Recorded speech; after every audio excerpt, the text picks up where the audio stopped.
Welcome to Man Does Tech, where I solve the problems you didn't even know you had. In this video, I will show how to study data science after 12th. Begin by mapping a clear plan.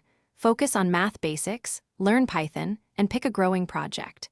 Balance theory and practice by solving exercises, following tutorials, and joining study groups. Schedule weekly goals and review concepts actively.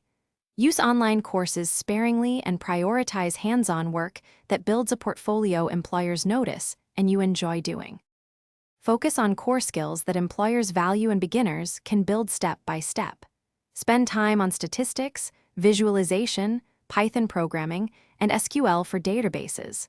Learn machine learning ideas like regression and classification, then practice model evaluation and cross-validation. Build small projects that showcase each skill and document your process. Keep learning progressively, reinforcing fundamentals before moving to advanced topics like deep learning or big data engineering.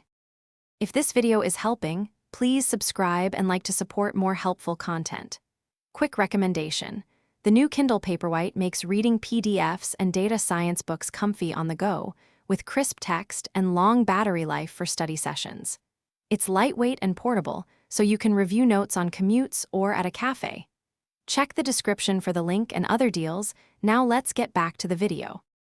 Create a structured learning path that mixes courses, projects, and revision periods. Set milestones for each month and pick portfolio projects that solve real problems. Use interactive platforms for practice and a few textbooks for depth.